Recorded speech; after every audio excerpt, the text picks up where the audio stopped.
ఈ వీడియోలో మా చెల్లి మరిది గారు కలిసి చేసిన ఈ రేజిన్ ఫ్రేమ్ని మీతో షేర్ చేసుకోవాలనుకుంటున్నాను. హాయ్ హలో అండి, welcome back to our channel Vanitha's happy home. చెల్లి వాళ్ళ పెళ్లిలో యూజ్ చేసిన పెళ్లి దండలు, ఇన్విటేషన్ కార్డులో విఘ్నేశ్వరుడు, ఎంగేజ్మెంట్కి యూజ్ చేసిన నేమ్ ప్లేట్స్, పెళ్లి గాజులు, పసుపు తాడు, అక్షింతలు, ఇక వాళ్ళ ఫోటో, ఇలా అన్నీ యూజ్ చేసి ఇద్దరు కలిసి చేసుకున్నారండి ఈ రేజిన్ ఆర్ట్. అయితే నేను ఈ ఫ్రేమ్ని చూసినప్పుడు నాకు భలే అనిపించింది, తప్పకుండా మీతో షేర్ చేసుకోవాలనుకున్నాను. అందుకే లేట్ అయినా సరే ఇప్పటికే షేర్ చేస్తున్నాను. చెల్లి వాళ్ళు మ్యారేజ్ కి సంబంధించినవి మాత్రమే ఈ ఫ్రేమ్ లో యూజ్ చేయాలనుకున్నారు. సో అన్ని కూడా నీట్ గా సెట్ చేసుకున్నారండి.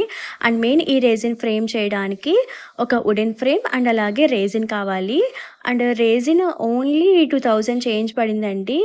రేజిన్ ఎపాక్సీ రేజిన్తో పాటు హార్డ్నర్ ఇస్తారు. 3:1 రేషియోలో మిక్స్ చేసుకోవాలి. ఫుల్ ఇన్స్ట్రక్షన్స్ ఆ బాటిల్స్ బ్యాక్ సైడ్ ఉంటుందండి.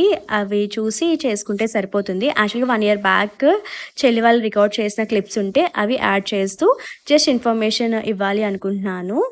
ఇక వుడెన్ ఫ్రేమ్స్ కూడా చాలా సైజెస్ ఉంటాయి. చెల్లి వాళ్ళు తీసుకున్నది 2-in-1 ఫ్రేమ్ అనమాట. టోటల్ ఈ ఫ్రేమ్ కూడా సెపరేట్గా ఆర్డర్ చేశారండి. ఫ్రేమ్ రేజిన్ 3000 చేంజ్ అలా పడింది. అండ్ ఈ వుడెన్ ఫ్రేమ్కి ఒక సైడ్ గ్లాస్ వచ్చిందండి. సో ఆ గ్లాస్ పైన రేజిన్ యాడ్ చేశారు. ముందే ఈ ఎలిమెంట్స్ పెడితే రేజిన్ యాడ్ చేసినప్పుడు మనం ప్లేస్ చేసే ఎలిమెంట్స్ అన్నీ కూడా కదిలిపోయి అవి స్ట్రైట్గా ఉండవు. అండ్ ఈ రేజిన్ ఆరక ముందే మనకి ఆ సైడ్ ఏదైతే ఫ్రేమ్లో కనిపించాలనుకుంటున్నామో అవన్నీ నీట్గా ప్లేస్ చేసుకోవాలి. సో పెళ్లి కార్డులో విఘ్నేశ్వరుడు అండ్ అలాగే ఎంగేజ్మెంట్ రింగ్ ప్లేట్లో యూజ్ చేసిన నేమ్ ప్లేట్స్ అండ్ పసుపు తాడిని కూడా ఇన్ఫినిట్ షేప్లో పెట్టి నీట్గా సెట్ చేసుకుంటున్నారు.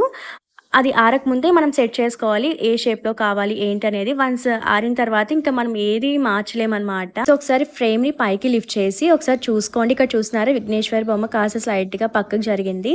సో అలా అన్నీ కరెక్ట్గా సెట్ చేసుకోవాలి. చెల్లి వాళ్ళ బ్యాంగిల్స్, పసుపు తాడు అండ్ అక్షింతలు కూడా పెట్టి మళ్ళీ పైన ఫ్లవర్స్ వేసి ఇంకొక లేయర్ రేజిన్ యాడ్ చేశారండి. ఆ రేజిన్ కంప్లీట్గా డ్రై అయిన తర్వాత ఇంకొక ప్రాసెస్ స్టార్ట్ చేస్తేనే అవుట్పుట్ బాగుంటుంది. సో ఈ రేజిన్ ఫ్రేమ్ ఒక్క రోజులో కంప్లీట్ అవ్వదండి.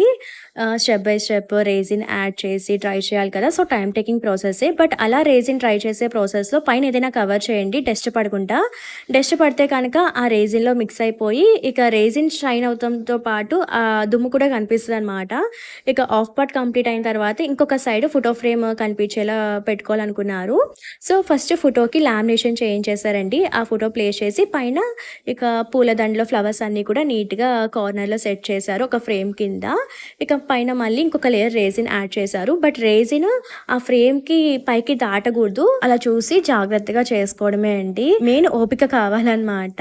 ఇలా రేజిన్ ఆర్ట్ కాస్ట్ ఎక్కువ ఉండొచ్చు తక్కువ ఉండొచ్చు బయట చేయించుకుంటే.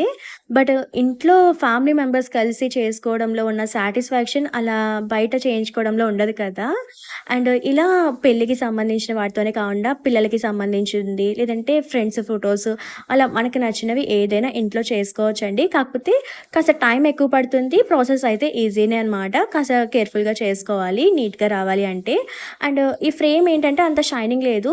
సో విశ్వ మళ్ళీ పైన పాలిష్ చేద్దాం అనుకుంటున్నారు. ఫైనల్గా 1.5 year బ్యాక్ చెల్లి వాళ్ళు చేసిన ఈ రేజిన్ ఫ్రేమ్ అయితే మీతో షేర్ చేసుకున్నందుకు చాలా హ్యాపీగా అనిపిస్తుంది. ఐ హోప్ ఈ వీడియో మీకు నచ్చిందని అనుకుంటున్నాను. So please like, share and subscribe to our channel and press the bell icon for more updates అండి. ఇంకా మన ఛానల్లో ఎలాంటి వీడియోస్ పోస్ట్ చేయమంటారు కమెంట్ చేయండి. ఆ వీడియోస్ చేయడానికి ట్రై చేస్తాను. థ్యాంక్ యూ ఫర్ వాచింగ్ అండి.